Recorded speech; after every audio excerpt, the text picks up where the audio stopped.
Hello and welcome back. I'm Dr. Diane Craig.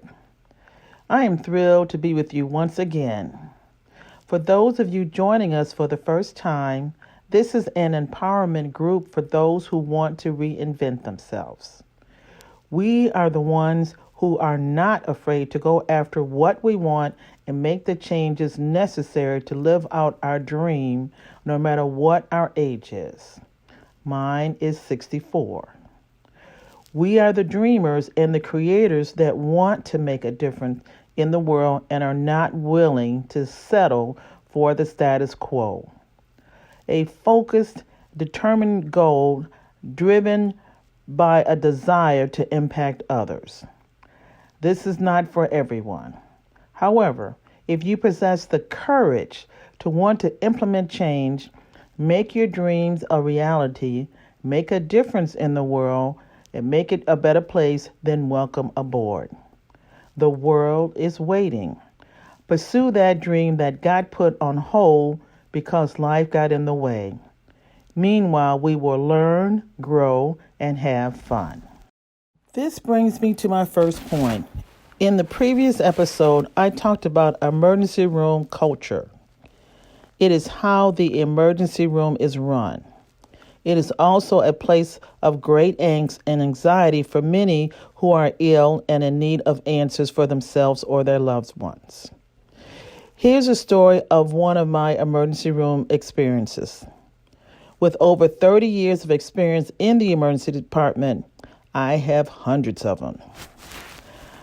I work in one of the top 10 busiest emergency rooms in my state. Those who come in expecting a slow day are quickly disappointed because we are consistently busy. I simply come in expecting to be busy for the entire shift. This particular day was no different. Waiting room full with long wait times and all the rooms full. Furthermore, we were working short staff once again. Due to the high volume and acuity, which means really sick, patients that we were seeing, there are usually 3 other doctors on besides myself. Please know that there is a profound shortage of nurses, techs, and of course, doctors. This is why you have to wait weeks to see a doctor in the clinic. Anyway, I was trying to get some work done. I was standing at one of the computers next to the entrance trying to see what I needed to do next. Suddenly, an elderly man with no mask on, carrying a brown paper bag, came up to me and said, "Hey, can you get me a glass of water? I want to eat my sandwich. I haven't eaten all day." Well, it was obvious to me that the man had somehow slipped in through the security doors due to our understaffed situation and has made his way inside the emergency room from the waiting area, which is where he should have been waiting until his name was called. In the emergency department, we ask people not to eat prior to being seen in case they need to have a procedure done, and this was yet to be determined. Having a full stomach prior to receiving sedating medication in order to perform a procedure can be very dangerous and can lead to choking and vomiting. We want to avoid this at all costs, so we ask people not to eat. Anyway, I asked one of our wonderful and indispensable techs to take the man back out into the waiting room and ask him to wait and have a seat until his name was called. We, of course, explained to him why we could not get him the water at that time. I continued on with my day only to see the man roaming the hall again with no mask on, with the same brown paper bag asking for that water. By this time, his name had been called and he was placed in a room. However, instead of staying in his room, he continued to roam the halls. It was obvious to me by this time that the gentleman had dementia and was unable to comply with the culture. Please see previous episode on culture for further clarity as a result. So he continued to roam the halls every chance he got, forgetting to put his mask on and continuing to ask for that glass of water. It was obvious that he had been evaluated but not been seen thoroughly yet, and disposition of as far as what was going to happen to him had yet to be determined. It was also obvious to me since he was back that he had been assigned to one of my colleagues. Somehow, however, he kept finding his way to where I was working, even though I was not his doctor. Here's what was going on. The man had been dropped off by his family and had left on his own unattended to fend for himself. The family assumed that he could cooperate with the flow of the emergency department on his own, but of course, due to his dementia, they were wrong. Usually, when this happens, the family wants the patient to be placed in a nursing home because it is too difficult for them to care for him. They usually have young families on their own plus a full-time job. It quickly becomes very overwhelming for them to live their lives as well as care for an elderly family member that is requiring more and more looking after. People with dementia are known to roam, which is why it is so dangerous for them to be left unattended, as they can get themselves in trouble fairly easily.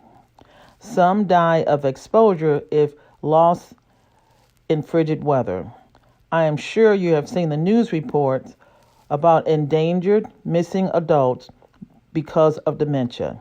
Anyway, his water request had been left unfilled because he was still in the process of being evaluated.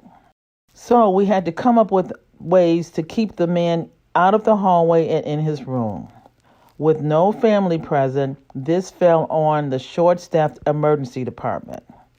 So we took all of his clothes and placed them in a gown, hoping that this would keep him in his room. No luck. He kept coming out of his assigned room. We were too busy to watch him the entire time. He was roaming the halls with his hospital gown on, asking for that water. His dementia did not allow him to remember that request had been fulfilled as a bargaining chip for him staying in his room. Instead, he once again was in the hallways with no mask. His little butt was exposed as well because of the opening in the back of his gown. Poor man has dementia. He didn't care that his butt was exposed. So finally, short-staffed as we were, we had to assign one of our techs to sit outside the patient's room to ensure he stayed in his room for his safety as well as others. Last I saw him, he was lying on his bed in his room with his mask on, appearing to be taking a nap. The teaching point here is that if you are going to drop a family member off in the emergency department with dementia, please do stay with them. First of all, they are not going to be able to supply us with the important history. What's wrong? Why are you here? What is the emergency today? We typically get an answer like, I don't know, I feel fine, and this answer is useless. The history, which is the reason why you're here, supplies over 70% of the evaluation. It's like going to a restaurant and just saying them you are hungry without picking out what you want, or going to the grocery store and telling the cashier you need to do a laundry without going and picking out what detergent you want and checking out. Furthermore, they are going to be disruptive to the flow of a busy emergency department. We had to sacrifice a staff member for our already overstretched to thin staff for his safety as well as the safety of others. You cannot get mad at the man. He didn't know. He has dementia. He was sweet and pleasant enough, but also problematic and a hazard to others because he had COVID. He just wanted some water for his sandwich. He finally got that water, but still would not stay in his room or at least put the mask on when he roamed the halls. Because of his dementia, he had forgotten that he had already received his water, and he just wanted to roam the halls and not stay in his room.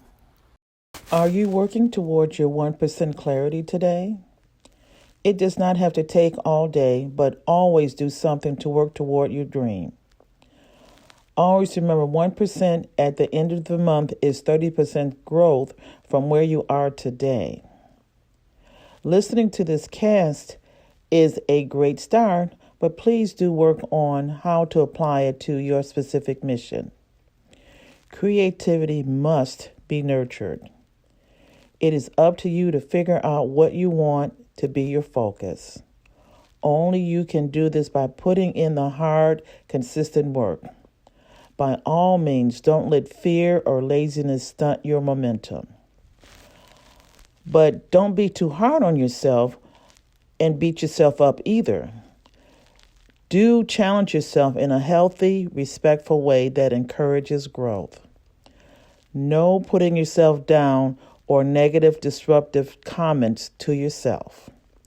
Just keep trying to do your best. Remember, only you can challenge yourself.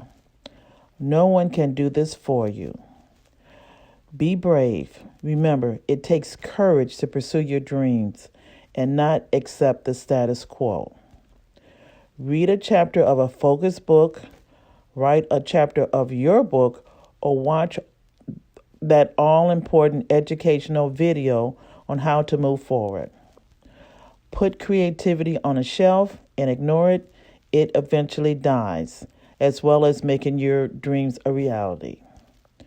You won't go a day without eating or caring for yourself, would you? Making sure that you are warm and comfortable as possible. Let's do the same for our mission to make your dream a reality. There is greatness in you. Let us all see it.